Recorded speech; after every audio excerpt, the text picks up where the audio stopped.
Wesley here from Dub Reviews. This is my first non-shaving related video, and I decided to do it on the Sigelei 150 box mod. This is for vaping, of course. Um, this is my first box mod, and to be honest, I freaking love this thing. 150 watts. I don't know if I'll ever get that high. So far, I've been focusing on between 30 to 50 or 60. But this thing is awesome. Right now I have it paired with the Atlantis, the Aspire Atlantis tank, and it just chucks away this. It's insane. But I'm going to take a hit, and then we'll zoom in and take a closer look.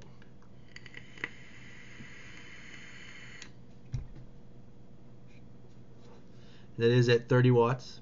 I have heard of people hitting the Aspire Atlantis tank about 35 to 40 watts, but I like the 30 watts. It works out very well for me. But let's zoom in, take a closer look, and then we'll zoom back out and talk about it some more. Okay, so here we are up close. The box itself is, just your normal sized box mod, about size of a pack of cigarettes maybe. I don't know what I have to compare it to. I have the E-Leaf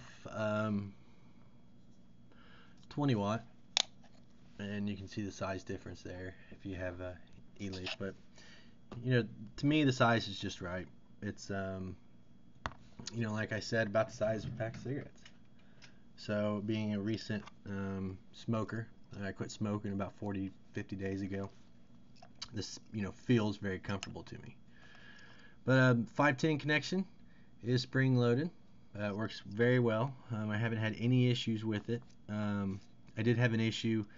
This is actually the second device that I have, or the second device that I've gotten, and I'll explain why later in the video. But yeah, so here's the box. You have your buttons and you have your display on this side. And that's pretty much it. You have vents for what I can only assume to be battery vents. And then you have your door on the back. Now the door is held in by magnets, and they're very strong magnets. Very rarely do I use this with the silicone cover on it, and the cover has not slipped off or almost came off or anything like that. But the batteries are ran in parallel. And you have your plus minus and everything's indicated in the back. You have this really nice ribbon. On these I'm running LGs. Great batteries actually. First time using them, and they last a while. They charge quick. With my vaping needs, I can usually go about 3 days, two or 3 days without charging them, as long as I turn them off at night. But while I have the battery door open, I do want to show you something. This is how you tell if it's authentic and your firmware version. If you hold down the fire button, wait a minute, I got that in the wrong position. Now you do have to put one side in first because the nubs for the contacts are a little bit bigger on the top than they are at the bottom. But anyways, you hold the button down and you put your battery in, and the device will fire up, and there you go. You have your firmware version and all the other information. This also shows if it's authentic, so something to keep in mind. Let's put the tray back on. Like I said, these magnets they're very strong. I mean, you can see just how strong they are.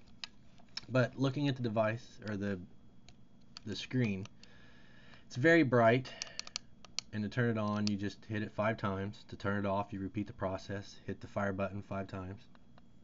And you have your wattage, your voltage, your battery, and your ohms.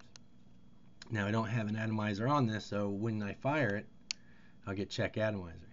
Now there's a couple more error messages that you can get.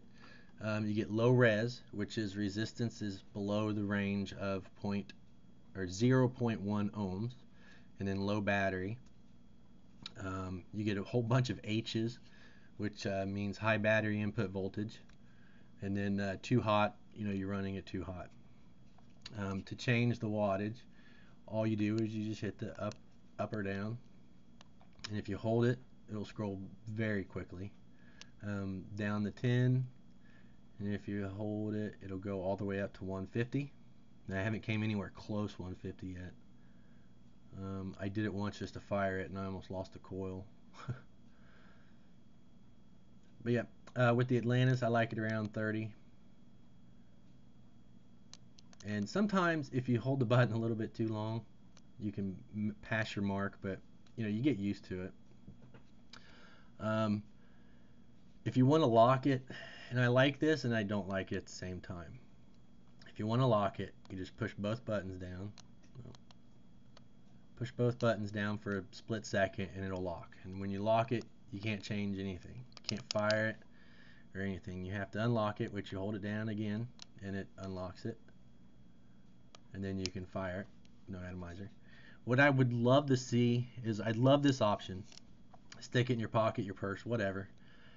But I would like to be able to lock these two buttons, but keep the firing button open, because I do catch myself grabbing it and I'll change the wattage, because these buttons are very easy to hit. So I just got to watch out when I grab it, try not to hit the buttons. But let's put the Aspire back on it. It's a great tank. I'll be reviewing it sometime in the future. But tanks go on really, really nice. RDAs, tanks, rebuildable tanks, whichever. I haven't had any problems with it. Now, your ohms. If you fire it without an atomizer, it's going to show 1 ohm. You put your tank on it, and it's still going to show 1 ohm and 0 voltage until you fire it. Then everything's going to change. 4.2 and 0.6 ohms for this tank. And the other thing that I've noticed too is the battery level. It's pretty accurate in a way of, just using it. It appears to be very accurate. But if you hit the button, the percentage changes. Hit the button again, percentage changes. You just keep hitting the button and it just bounces all over the place. But to me, that's not a big deal. Overall, it's bouncing, maybe 5%. So to me, that's not a big deal, because I don't let them go between or below 40%. And something else to keep in mind is when you're running batteries in box mods, you want to keep the batteries together in the device and charging them together, and you also want them to be the exact same battery. So if you buy one eFest, make sure that you buy a second one. Don't put an eFest in a Sony or an LG in a Sony or anything like that. If you're running Sony, put Sonys in here. Same battery, buy them at the same time, charge them together, use them together, so forth. Don't pull one battery out of this to use in a mechanical mod for a week and then put it back into this with the other battery. You want to keep these batteries separate from all your other stuff. You can use them in other mods, but as long as you use the batteries together. And there's also been reports of the batteries becoming dominant. I have not had that issue yet. I've ran it down to about 20 to 30%, put it on the charger, and both batteries are equal in charge at the time I started the charge. Sometimes what will happen is one battery will become dominant and it will be used the majority of the time. So when you go to put it on a charger or something like that, you'll have one battery that's, we'll say 50%, but the other battery that's been used same time is 10%. I have not seen that yet with this, but like I said, I have heard that it's possible. But yeah, let's zoom out. We'll talk some more about the device. I'll tell you where to get it, and take a couple more hits. Okay, so my story about this being my second device. What happened was I bought this. I was on a business trip, about 2 or 3 hours away. And I, used it for about a week. Actually, it's probably less than a week, but I got it home, and I was just using it one night. Took my first puff, went to take my second puff, and nothing. Kept saying check atomizer. So I messed with it and messed with it. I thought it was a tank, swapped it out about 5 different RDAs, my Kanger, the whole 9 yards. But anyways, I couldn't get it to stop saying check atomizer. So I called the company up, the local vape shop in Cincinnati called Club Vape. Told them what was going on. They said, bring it in. We'll see what we can do. So I ended up going back, and I took it in, took one look at it, and said, you know what, we'll send it back, get it fixed. Here's your new one. Great customer service there. If you're in Cincinnati area, going through Cincinnati, whatever, Club Vape. There's one in